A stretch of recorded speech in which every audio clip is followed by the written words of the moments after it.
Hi guys, welcome to another video of how do I do this one. In today's video I'm going to show you how you can fix the fan motor in Whirlpool cooktop when you get the error F8E80. So when you press on bake over here, if you get this error, which means it's the fan that's on the cooktop has gone bad. So in today's video, I'm going to show you how to fix this.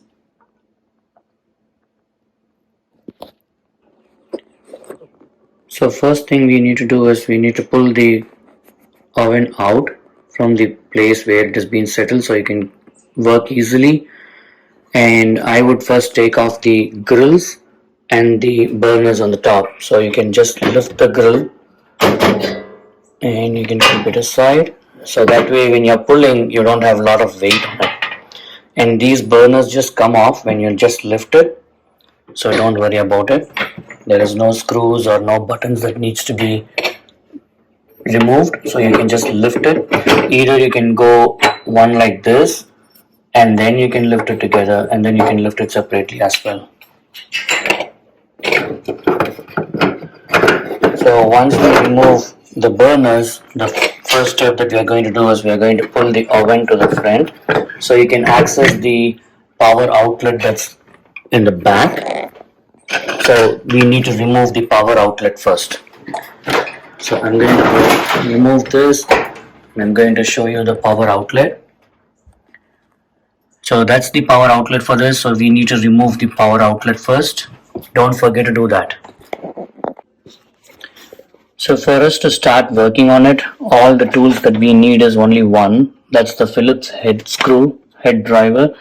So we'll start off with the screw that's in the back that connects the base to the machine.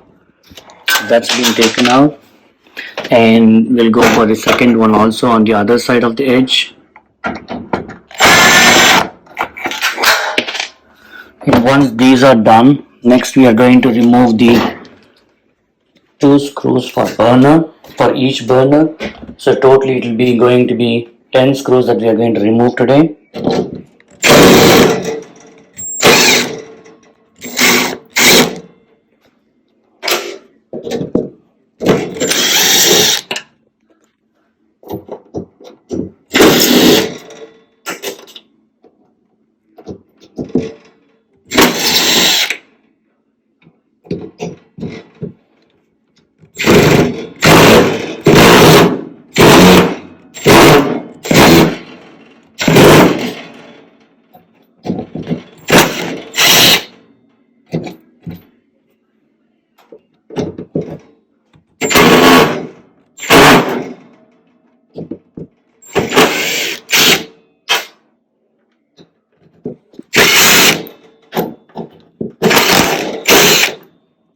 So you will remove all the 10 screws first for the burners. After you remove the two screws for each burner, so totally it will be 10 screws that you need to remove. And once you remove it, the next step is going to be you're going to open the door of the oven.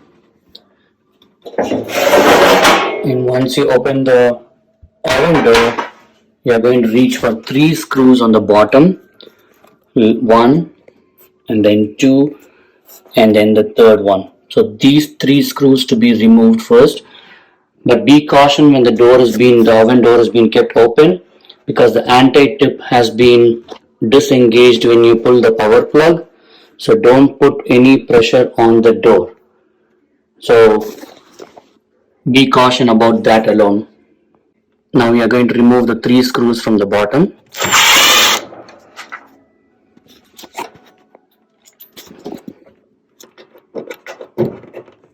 Now going on to the center one.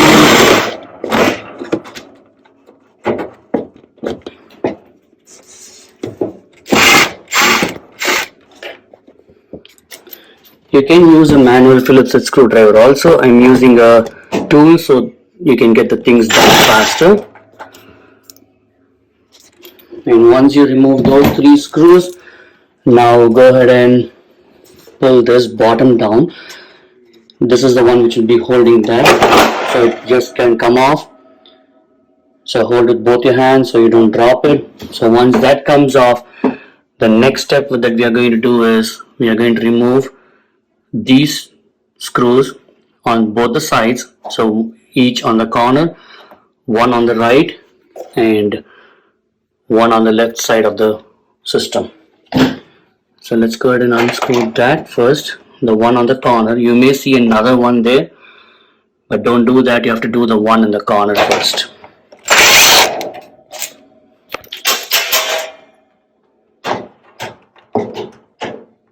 And now the other side. And before removing the oven top, make sure you remove all these switches. So the switches can be removed. I've removed the other 4 already, but the switches can be easily removed by just holding and lifting it up. And then once you remove that, it will be easy for you to remove the oven top. And before we remove it, what I'm going to do is I'm going to hold the top rack halfway through, like where it locks in the interior. So that way what happens when you remove this cooktop, the oven top, you can just lay it on the oven rack, so not a lot of cables have been like tangled, and it's easy for you to lay it flat like this, so the wirings are not messed up so badly. After you remove this cover and lay it flat on the oven rack, not to dismantle the cable or anything, now go ahead and remove these 3 screws which holds the oven top. So let's go ahead and remove those 3 screws. Be cautioned, there is wiring that goes between.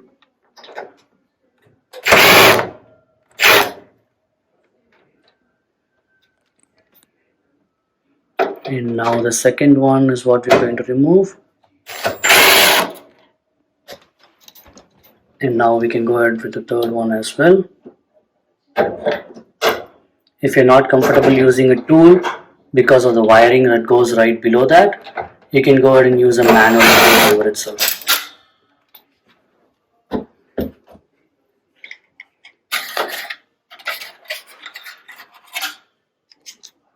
Yep, now all these 3 screws have been removed which holds the cooktop. So now you have removed the top 3 screws on this corner. You can just go ahead and lift the cooktop. So for that you can just hold on the bottom here and on the back, and then you can just go ahead and lift your cooktop, and be careful so you can take the cooktop totally off. Once you remove the cooktop, you will see access mode, and the fan motor lies right here. For you to access the fan motor, you need to remove the screw that's lying here, not the first one from your left. If you are focusing, you have to go for the one which is the bottom one. Unfortunately, since my tool doesn't go deep in because of the metal plate that's in the front, so we are going to do it manually on this one. So it's, if you notice, I'm doing the smaller one, not the one which holds the lighter. And similarly on the other side also, you have to go ahead and remove the screw here.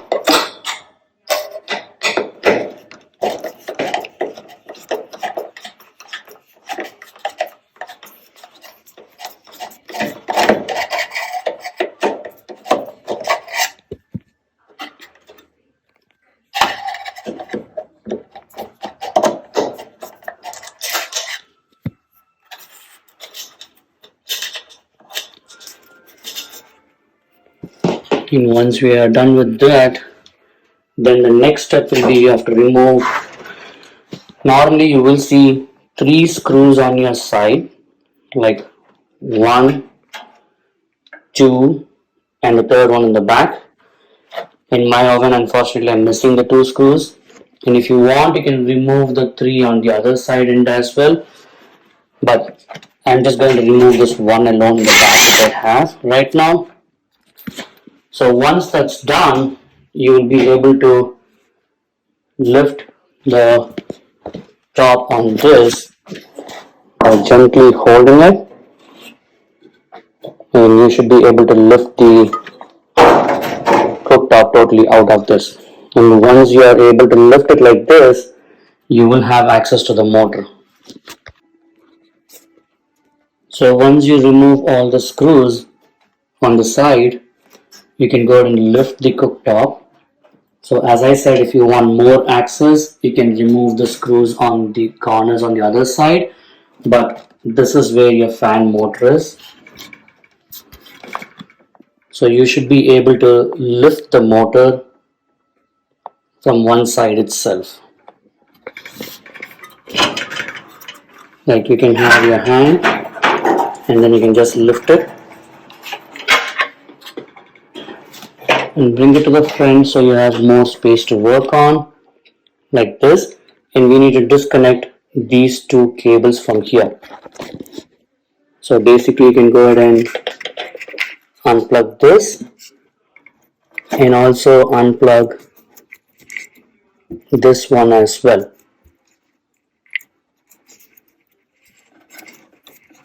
So there are two clips on the side, just lift it on the either sides and then you can just pull this off. That's it. So now you took the fan motor. So this is the failed fan motor that we removed from the oven, and now I have the new one that just ordered and came in. At times you may get a false alarm also. There is a computer chip inside this. As you can see, this will be connected to it, so it may trigger a false alarm. So if you want to, you can try to unscrew these two bolts and you can try to see if you can just use a soft bristle brush to clean it and refit it.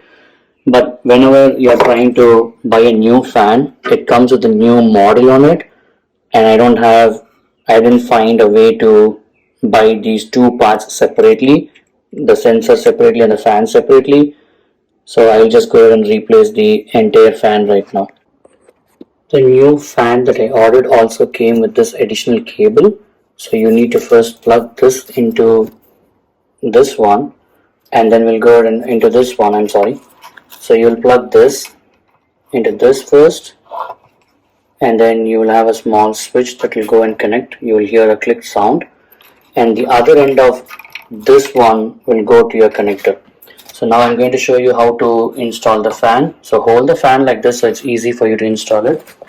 So once you lift the oven top, just go ahead and slide it in, and then you'll have two slots for it to be sitting, and then just push the fan towards the metal piece over here.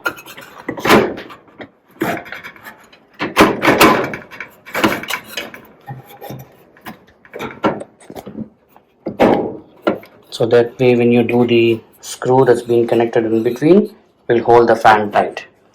And once you have that, now you will come back to these two electrical cables that you removed from the old fan.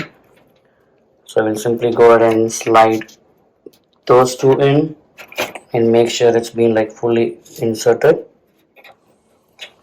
Again, you will hear a click noise for every cable that you're seating, and then you will go ahead and seat this one as well, the other second cable that you removed from it.